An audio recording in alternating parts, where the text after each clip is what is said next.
nouveaux produits même, bon, et qui peuvent donner un avenir à une économie agricole qui est un atout important d'Haïti. Bon.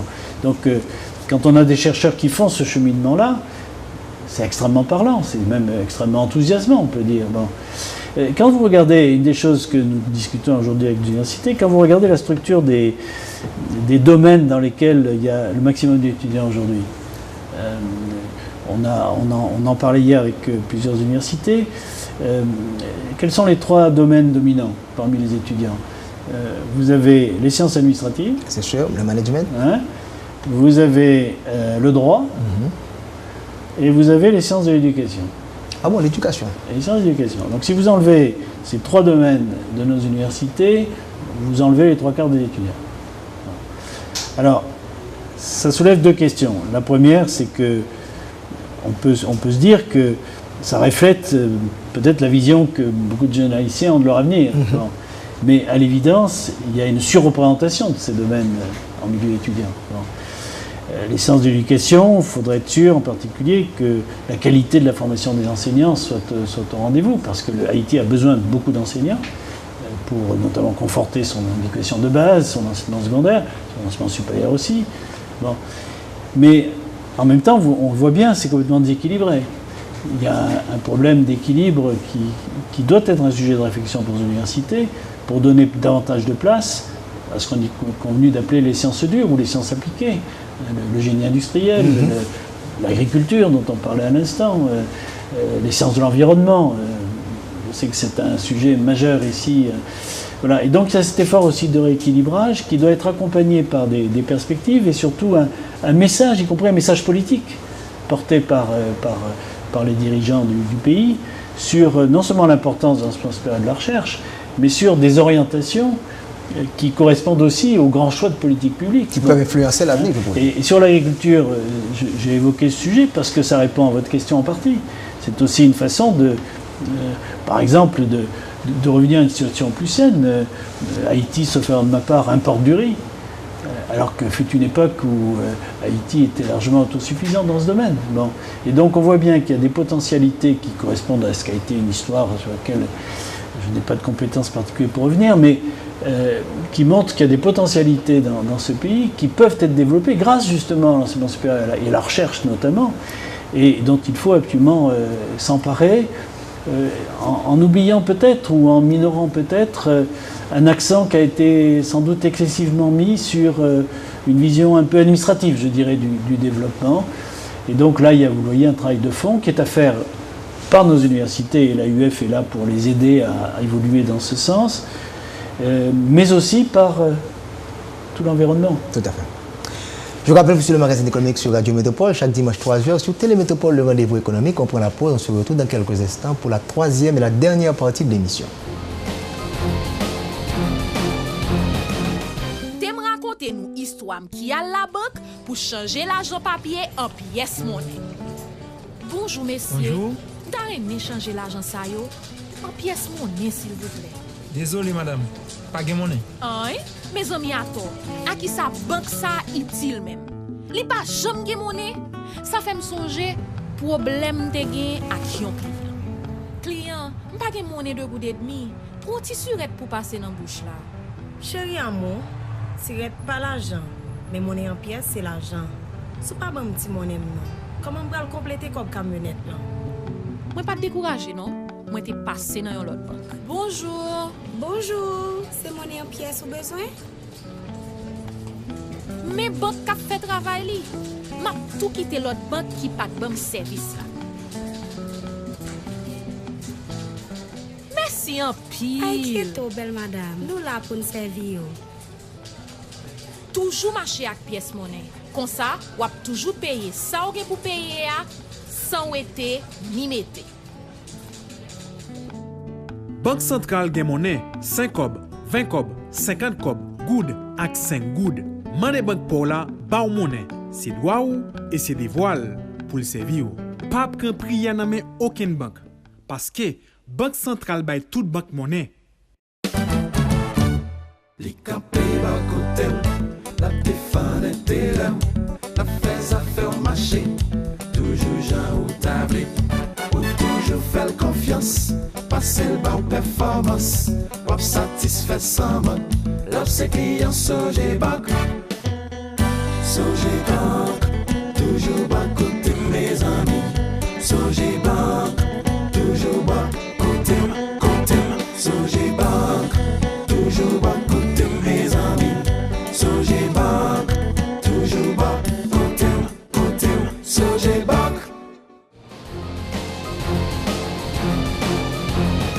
Nous sommes bien à la dernière partie de l'émission, particulièrement pour l'université, l'économie du savoir. Et on parlait tantôt de recherche et développement, mais ça ne se fait pas sans financement. Je sais qu'en France, vous supportez tout cela, mais vous avez les moyens de vos politiques. Comment un pays sous-développé comme Haïti pourrait réellement mettre beaucoup plus d'argent au niveau du budget d'enseignement supérieur? Je dois vous dire, pour mieux connaître le pays, qu'actuellement, l'allocation budgétaire pour l'éducation, le ministère qui s'occupe du fondamental et du secondaire, c'est en première partie. Donc ce n'est pas une mauvaise chose. Mais au niveau universitaire, ce n'est que 1 milliard de gouttes et ça va exclusivement à l'université de l'État. Comment pourrait-on modifier tout cela et encourager et comprendre que l'éducation supérieure ou encore l'éducation générale, c'est un bien public. Ce n'est pas faire la division secteur privé, secteur public. Quels sont les conseils que vous nous donnez en ce sens? Alors c'est une question compliquée, hein, et puis évidemment c'est pas de ma compétence que de donner des conseils au gouvernement haïtien. Je peux simplement donner un point de vue inspiré de ce qu'on peut observer ailleurs. Bon, je crois qu'il y a effectivement alors je crois d'ailleurs que c'est dans le tuyau, hein, je crois qu'il y a un certain nombre de textes qui ont été élaborés ces derniers temps sur une réorganisation de l'université. Je pense d'ailleurs que il ne faut surtout pas que l'université soit pensée uniquement en termes d'enseignement supérieur. Je pense qu'il faut toujours se souvenir qu'un enseignement supérieur qui n'est pas adossé sur un appareil de recherche court tous les risques de dépérissement. Et donc il faut qu'on pense en même temps à la question de la recherche.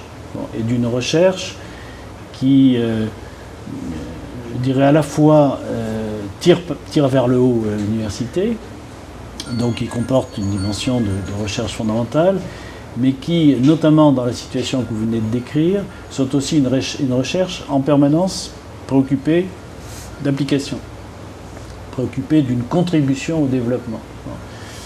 On a évoqué tout à l'heure l'exemple de l'agriculture, on pourrait évoquer d'autres secteurs, et donc je crois qu'il y a effectivement un besoin d'investissement très important, parce que on ne peut pas considérer qu'on a un enseignement supérieur et recherche compatible avec l'ambition qu'on vient d'exprimer s'il fonctionne dans des conditions trop difficiles. Ça, c'est pas possible. C'est déjà vrai de l'éducation de base, mais c'est vrai aussi de l'enseignement sur la recherche. Alors je pense qu'il faut rompre peut-être avec une espèce de doxa qui s'est instaurée ces dernières décennies un peu partout dans le monde, qui consistera à penser qu'il faut d'abord s'occuper de l'éducation de base, et puis que quand on aura une bonne éducation de base, on pourra s'occuper de l'enseignement supérieur de la recherche. Tout à fait. Hein, un peu, c'est ce qu'on disait tout à l'heure, c'est-à-dire comme si l'enseignement supérieur de la recherche était le luxe des pays riches, mais que les pays pauvres, il fallait qu'ils se contentaient de l'éducation de base. Mais ce n'est pas que les décideurs locaux, il y a également les bailleurs internationaux. Voilà, vous avez tout à fait raison. Qui alimentent également. Vous avez tout à fait raison, et je pense que nous sommes dans une conjoncture un peu plus favorable, au sens où mon opinion personnelle, à travers les nombreux contacts que j'ai pu avoir ces derniers temps avec beaucoup de représentants de bailleurs de fonds, me laisse penser qu'il y a quelque chose qui est en train de changer, en particulier dans la reconnaissance de ce rôle essentiel de l'enseignement supérieur de la recherche, qui je crois que beaucoup de gens commencent à se convaincre qu'on ne peut pas simplement attendre pour s'occuper de cette question-là que d'autres questions aient été résolues, que tout ça marche ensemble, que, y compris l'éducation de base, elle a besoin d'être tirée par un enseignement supérieur de bonne qualité, une recherche de bonne qualité, ne serait-ce que parce que, pour une raison très simple, c'est qu'on voit bien à quel point nous vivons la faillite des modèles d'organisation pédagogique dont nous avons hérité. Parce que, comme on le disait tout à l'heure, quand vous avez des publics aussi nombreux et aussi diversifiés surtout, eh bien, vous ne pouvez pas concevoir un enseignement universitaire comme on le concevait il y a 30 ans. Tout à fait. Hein, dans cette fameuse séquence, l'amphithéâtre, le cours en amphi d'un côté, les travaux pratiques ou les travaux dirigés de l'autre. Bon, d'abord parce qu'on sait très bien qu'avec un public aussi diversifié, un amphi, même porté par le meilleur enseignant du monde, n'atteindra dans son efficacité que 5 à 10% des étudiants. Et ça, c'est pas propre à Haïti, c'est vrai partout dans le monde. Bon. Et si on considère que l'enseignement supérieur doit être réservé à ces 5% d'étudiants, ça n'a pas de sens. Au contraire, le grand progrès de notre humanité aujourd'hui, c'est de considérer comme normal cette volonté d'accéder à des études supérieures. Ça, c'est un immense progrès. Mais encore faut-il que ce soit un véritable accès, que ce ne soit pas un accès purement formel, qu'on ne se contente pas simplement d'accueillir avec une carte d'étudiant des étudiants, mais qu'on leur donne toutes les chances de bénéficier de cet enseignement. Et donc, je crois qu'il faut rompre avec cette... Donc, vous êtes en train de questionner même le modèle universitaire actuel, à plusieurs niveaux. C'est une évidence. C'est une évidence. C'est pour ça, par exemple, que nous accordons une telle importance au numérique. Et que l'AUF, parmi les différentes actions que nous conduisons, accorde beaucoup d'importance à tout ce qui est formation en ligne. Pourquoi ? Parce que c'est pas parce que c'est moderne ou je ne sais quoi. Bon, c'est tout simplement parce que le numérique a cette grande vertu de pouvoir s'adresser à la fois au grand nombre, quand vous diffusez un peu comme la télé, vous vous adressez à des millions de personnes en même temps. Surtout quand vous y rajoutez un peu d'interactivité, donc c'est beaucoup plus efficace qu'un amphi où les étudiants sont passifs face à un prof qui est parfois assez loin d'eux. Bon. Et en même temps, une appropriation individuelle, parce que les produits numériques, même dans les pays les moins développés où il n'y a pas l'électricité toute la journée, les gens ils ont un portable. Le coût, efficacité, c'est intéressant. Mais absolument. Bon. Et le portable que nous avons tous dans la poche, il est aujourd'hui beaucoup plus puissant que l'ordinateur que j'avais quand j'ai commencé ma carrière de chercheur. Bon. Alors nous sous-utilisons complètement ces outils-là. Mais c'est une façon de dire que nous avons dans les mains aujourd'hui un certain nombre de potentialités technologiques que nous devons mettre au service de notre façon d'enseigner à l'université. Alors ça commence un petit peu. Il y a en Haïti des choses intéressantes qui sont en train de se faire et que nous encourageons. On s'adresse à plusieurs publics cibles et je vais revenir à certains points que vous avez soulignés. Un, qu'il doit y avoir un resserrement entre tous les maillons de la chaîne, allant du primaire, le fondamental et l'enseignement supérieur. Il ne faut pas qu'il y ait un décrochage, qu'on pense que l'enseignement supérieur, ça ne fait pas partie de la chaîne de l'éducation. On est dans un paradoxe total aujourd'hui. Plus on produit de bacheliers, ce qui est le cas dans tous les pays, plus se manifeste une sorte de décrochage, un fossé qui se creuse entre l'enseignement secondaire et l'enseignement supérieur. C'est une absurdité, puisqu'il faudrait au contraire resserrer ces liens-là. Bon. Voilà, donc ça, c'est tous ces défis-là, si vous voulez, que nous avons devant nous. Et le deuxième élément, c'est particulièrement la recherche et le développement à l'intérieur de l'enseignement supérieur. Ça ne se fait pas. On ne peut pas avoir une université sans avoir de recherche et de développement, si je comprends bien. Ah, c'est mon opinion, absolument, et puis c'est ce que montre l'histoire du monde. Alors, il peut y avoir des modèles différents. Bon, il y a des pays comme la France, par exemple, où il y a des organismes de recherche qui sont indépendants d'université. Mais en même temps, ce qui s'est passé ces dernières années, ça a été une imbrication de plus en plus grande, à savoir que toutes les équipes ont une double appartenance, à la fois une appartenance à un organisme de recherche et à une université. Mais peu importe, je dirais, cette diversité des modèles, ce qui est important, c'est que l'enseignement supérieur soit porté par cette recherche, à la fois vers le haut, au sens de la recherche fondamentale, et en même temps, si je veux dire, vers le bas, c'est-à-dire se raccrocher à des questions de développement économique liées à leur environnement, parce qu'il y a aussi des applications dans la recherche. Et donc il y a une espèce de double accrochage qu'il faut construire dans un pays comme Haïti, un accrochage par la recherche, notamment par cette recherche appliquée qui ouvre de nouvelles perspectives à l'économie, et puis un accrochage par l'enseignement lié à la question de l'insertion professionnelle des diplômés. Bon.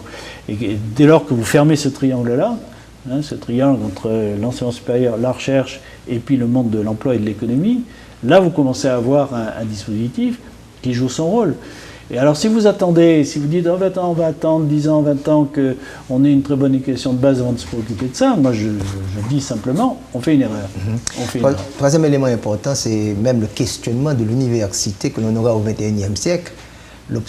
Est-ce que ça devient obsolète? Est-ce qu'on aura cette forme d'université d'aller physiquement et la façon d'enseigner dans les amphis, comme vous avez si bien dit?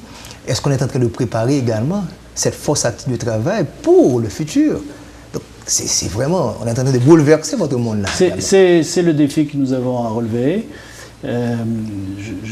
Si vous voulez, nous vivons sur un modèle universitaire qui a plusieurs siècles d'âge, et qui était parfait, et qui fonctionnait parfaitement quand il y avait quelques centaines d'étudiants qui étaient des jeunes gens, garçons ou filles, pendant longtemps d'ailleurs c'était essentiellement des garçons, pour qui, par exemple, le problème de l'insertion professionnelle ne se posait pas, parce qu'il était réglé d'avance, de par leur appartenance sociale, ou parce que c'était tellement brillants boursiers, même issus de milieux modestes, qu'on savait que ces gens-là trouveraient leur insertion. Mais on ne peut plus dire ça aujourd'hui d'une université qui accueille autant de milliers d'étudiants. Et moi, je fais partie des gens qui...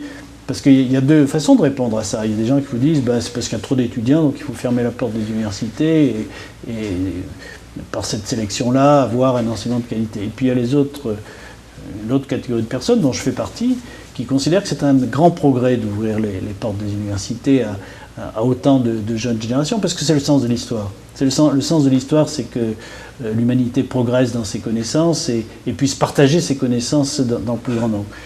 Mais si on est sur cette position, il faut en tirer les conséquences. Et se dire que la façon même de faire fonctionner l'université ne peut plus se cantonner dans la façon de procéder il y a quelques siècles, avec des publics complètement différents. Il faut donc accepter, avoir ce courage-là, parce que c'est des questions difficiles, qui peuvent aussi impliquer des investissements, mais je dirais que c'est presque plus une question culturelle. Il faut, et que nos collègues universitaires acceptent de cette idée, je crois que la plupart le font, mais quelques-uns ont parfois un petit peu plus de mal, que l'université n'est pas faite pour produire uniquement des futurs professeurs d'université, que l'université, elle est là pour produire justement l'ensemble de... Pour la société. Pour la société tout entière, et donc avec la grande diversité des qualifications et des métiers dont a besoin une société. C'est ça le message au fond le plus fort. Est-ce que l'AUF est prête à nous aider, nous en Haïti, à faire cette réflexion que l'université actuelle, ça va connaître des modifications considérables, des changements? Vous pouvez devenir ma réponse. Ma réponse est absolument oui. C'est même, je dirais, un peu le côté passionnant de ce que nous avons à faire ici. Nous apportons une contribution modeste, mais nous apportons à la fois des idées, puis surtout un réseau, cet immense réseau international que nous représentons, qui, dans certaines de ses parties, a commencé à trouver des solutions. Et donc, les Haïtiens peuvent tout à fait bénéficier de cet effet réseau. Et puis il y a des idées en Haïti elles-mêmes qui peuvent bénéficier ailleurs. Bon, il y a des initiatives tout à fait excellentes en Haïti qu'on peut aussi faire connaître, développer. Et au fond, c'est là-dessus qu'on pourrait résumer notre façon de promouvoir la francophonie. C'est bien entendu dans la promotion de la langue et de l'enseignement francophone, mais vous voyez, c'est davantage sur la promotion de ce qui se fait d'innovant, ce qui, au sein de la francophonie, renouvelle complètement la façon de penser l'enseignement supérieur et la recherche, et de montrer de ce point de vue que la francophonie est un monde, précisément un monde d'innovation, un monde d'expertise, un monde qui par là même rayonne au-delà de la francophonie, et l'AUF à sa manière en est d'une certaine façon un peu la démonstration. Nous avons des universités implantées dans une centaine de pays, y compris des pays inattendus. Beaucoup de nos membres viennent par exemple d'Amérique du Sud, qui ne sont pas des pays spécialement francophones, mais qui ont envie de diversifier leurs relations internationales, qui sont intéressés par le côté innovant de ce que nous faisons. Donc voilà, il faut faire notre miel de tout ça. Bon. Et comme on le disait tout à l'heure, le Caraïbe est plutôt bien passé sur le plan géographique pour être au carrefour justement de tout ce qui se fait intéressant, à la fois au sein de la francophonie, mais aussi nous avons beaucoup de leçons à prendre aussi de nos amis anglophones, de nos amis hispanophones. Voilà, et donc il y a une magnifique carte à jouer. Tout à fait.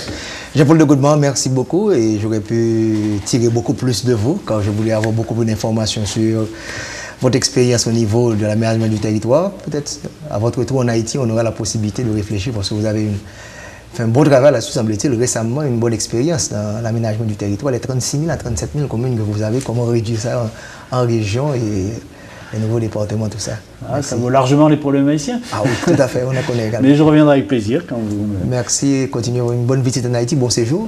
Merci beaucoup. D'accord. Merci beaucoup, à la semaine prochaine.